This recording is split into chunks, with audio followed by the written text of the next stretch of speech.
Waafrika wanauliza Chionda na Grand Matuta mnaongea sana haya. Lakini sisi tunahitaji mafanikio. Mifuko yetu inenepe. Tuishi maisha yana unafuu, tupate chumvi tununue bila kuomba nyumba jirani. Je, wanapataje mafanikio hao vijana au wana wa Eli Kabulani kupitia njia hizi tunazowafundisha Grand Matuta za kurudi nyumbani kwenye matambiko? Asante sana Chief Chionda wa Chionda. Ndio Grand Matuta kutoka kule kusini. Kusini. Maneno machache tu ambayo naweza nikueleze na hii iwe ni ushahidi. Ndio master. Wa Eden mpya kwa sababu Ale Kebulani ni Eden mpya. Ilikuwepo lakini waliififisha, waliamua kuiondoa kwenye misingi na kutugawa na kuondoa sheria zetu za mafanikio. Sasa neno moja tu. Ndio, moja tu. Leo sina maneno mengi. Ndio.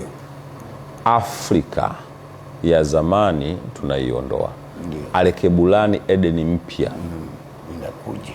Imeshafika. Imeshafika. Na kwa sababu tunaona uamko huu na muamko huu ni mkubwa zaidi. Kweli master. Swali lako majibu yake, kuna nguvu kubwa sana huku kuliko hizo nguvu za mazingaombwe na uongo na ujanja. Hakuna pochi itakayokauka pesa. Ukija kwa babu, ukija kwa mababu, ukija kwenye mila, ukija kwenye desturi, ukija kwenye tamaduni, hakuna mtu atakaye kuwa mgonjwa kwa sababu tulipewa miti. Ndio. Walipotuambia tusile mizizi kwa sababu mizizi ni dhambi, walikuwa ni waongo. Wao wanachukua kimya. Wao wanaichukua mizizi na miti wanakwenda kutengenezea, wana modify. Zinakuwa dawa, zine sumu ndani yake wanaweka conversion medicine.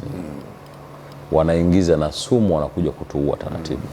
Lakini Afrika Ale Kebulani Eden mpya haitamfanya mtu yoyote aendelee kuwa maskini. Ndio. Kwa sababu tunayo dhahabu. Ndio. Dhahabu ni zaidi ya dola. Ndio. Tunayo almasi. Ndio. Ni zaidi ya dhahabu. Ni zaidi ya dola. Tunayo uranium.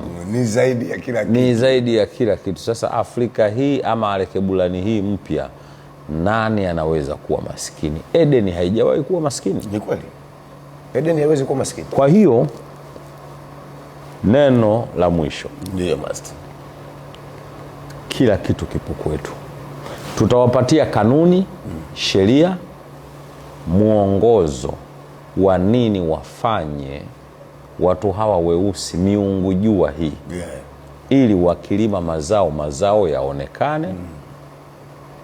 Ili wakitafuta fedha, ukiacha hizi karatasi, sisi hatutafuti karatasi, tunatafuta fedha.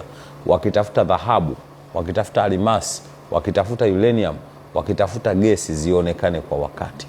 Na Ale Kebulani sio watu masikini. Umasikini tumeletewa kwa sababu tumeondoa civilization zetu. Tumekopa, tumeiba, tumenyang'anya kwa watu wengine.